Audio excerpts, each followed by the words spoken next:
beyond the azure blue, far God concealed from human sight.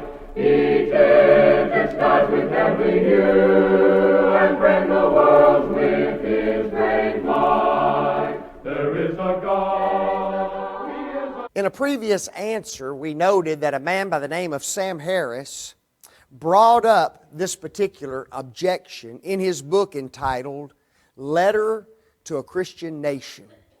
Here's what he wrote. The same Gallup poll revealed that 53% of Americans are actually creationists.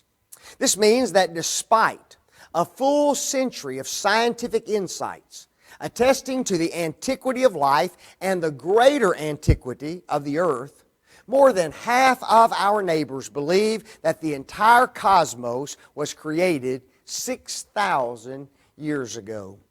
This is, incidentally, now listen to him, about 1,000 years after the Sumerians invented glue. When I asked this question last time, my mind was centered upon the birth of Christ and back. So I was going back 6,000 years from the birth of Christ. Folks, we need to go back 6,000 years from today, don't we? If we go back 6,000 years, then the earth dates back to 4,000 BC. Mr. Harris brings up the Sumerians, who are said to have lived 1,000 years before what we believe the beginning of the earth to be. So in other words, the Samaritans were living, and we say the earth was created 1,000 years after the Sumerians were already living. He says, how can that be? Well, we need to answer that objection, don't we? And there's two answers that we can give to that particular question. And they're relatively simple answers, and they reflect on both sides. Okay? Here's the first one, folks. Creationists are not hard and fast when it comes to 6,000 years. It's not like we have a calendar that we can just go back and we can date every little thing all the way back and say, yep, it's exactly 6,000 years. Most individuals are willing to concede that there may be a few more hundred, maybe a few thousand years somewhere in the days of patriarchy where we were not keeping records as accurately as we were during the days of Moses and beyond. Folks, the earth could be somewhere between 6 and 10,000 years old. But folks, if that be the case, the earth is still a very young earth, isn't it? 6,000, 8,000, 10,000. Folks, there's a big difference between the earth being 10,000 years old even and 8 billion years old, which is what Sam Harris believes the earth to be. So there's a huge difference between the two. Notice secondly, when it comes to the dates on the Sumerians and when they originated and when they began to develop as a culture, that is not a hard and fast date either. When you go back and you study the historians, most of the historians will date the Sumerians between 35 BC and 4000 BC. Folks, that is in perfect harmony with the pages of God's holy and divine will. In our last lesson, we noted that Adam and Eve were created and placed in a garden called Eden. And that garden called Eden was placed among 4 rivers, 2 of those being the Tigris and Euphrates. And that is the very cradle of civilization. That is the very place where civilization developed, and that is the heart of what is known as the civilization of Sumer. As we continue to read the book of Genesis, chapter 10, chapter 11, we read about a man by the name of Nimrod. Nimrod was a mighty man, the Bible says. He went out and he built marvelous cities. Cities like Nimrod, Erech, Rehoboth, Kala and reason. And folks, those became the civilization of the Sumerian Empire about which Mr. Harris has spoken.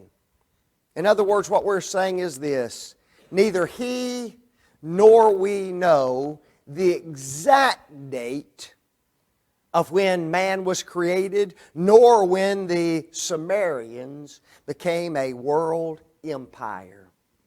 But the Bible harmonizes with that early date, does it not? 3,500, 4,000, 5,000 BC. Folks, here's what we need to realize. Mr. Harris would argue with us about the age of the earth, even if we said the age of the earth is 50,000 years old. You see, to him, that is still an early earth. If I were to say the earth is 100,000 years old, he would still argue with me about the age of the earth. If I were to argue with him that the earth is 500,000 years old, he would argue with me about the age of the earth. You see, he believes that the cosmos is 8 billion plus years old. So what we have to do is we have to argue with theories that confront his old earth ideology. Last time we presented what was referred to as the sun's decreasing size argument. The sun, as it burns, is slowly decreasing in size, about 5 feet per day.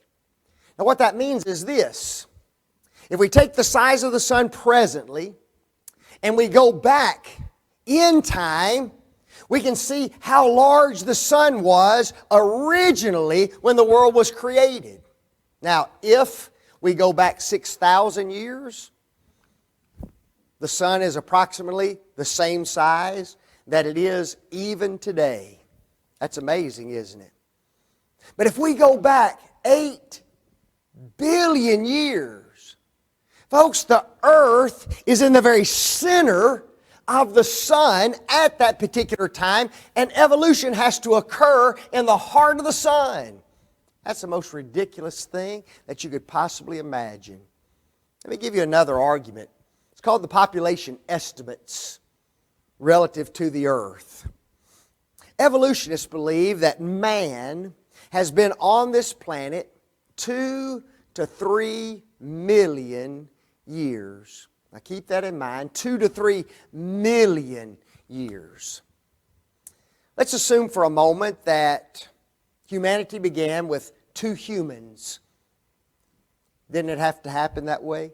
Now, I realize they think at some point 2 apes became 2 humans and started having babies. But anyway, humanity had to begin with 2 human beings. One of them had to be a man, and one of them had to be a woman, contrary to the gender people today. You know that? I saw a video just yesterday, and a lady said, all women have wombs. There's this young lady out in the crowd. She hollers out. She says, I have a womb, and I'm not a lady. I about fell on the floor. You wonder, what is she? But anyway, that's beside the point. If every human had 2 children, okay, now think about that. So that means if a couple were together and they each had 2 children, that's 4, right? So 2 parents have 4 children. 4 people have children, that's 8. Those 8 double in number to 16. Then 32, 64, 128, 256, and on we go, folks. By the end of 17 generations, we have finally crossed over the 100,000 mark in population, 131,136 individuals. Now, that involves some deaths of individuals, and it also involves some individuals who continue to live. We're probably at a population at that point of around 200,000 individuals. Now here's the problem. If man were on the earth just for 1,000,000 years, Not 2 million, not 3 million. If man were here just for 1 million years, that is 26,000 generations. A while ago, we just went through 17 generations to get to 100,000, didn't we? Now, what if we continue that population growth for 26,000 generations? Folks, notice how many people would be on the earth. 10 to the 2,000th power. Now, you go home today and you write this number on a sheet of paper.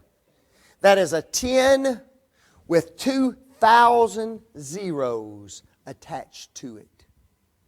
I don't even know if there is a word that describes that big of a number. Now let's assume for a moment that we made all humanity 3 feet tall. Boy, I'd be a tall person, wouldn't I? But all humanity is 3 feet tall, and all humanity is 5 inches round. That's some skinny little fellas, isn't it? Guess how many you could put on the earth? 10 to the 82nd power. That is 10 with 82 zeros on it, folks. That's packing the earth just as full as you could possibly pack it. Don't we still have some problems? Folks, we've still got 1,918 zeros to take care of, don't we? Folks, what we mean by that is this. In order to accommodate that kind of a population, we would need hundreds upon hundreds upon hundreds of earths. Let's take for a moment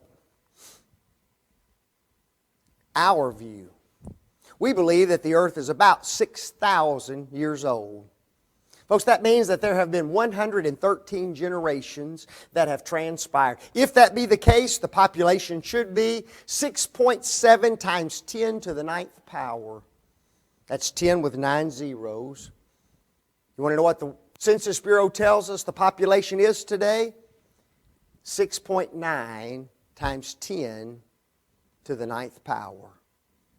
Folks, we are right in harmony as creationists with exactly where the population of the world ought to be.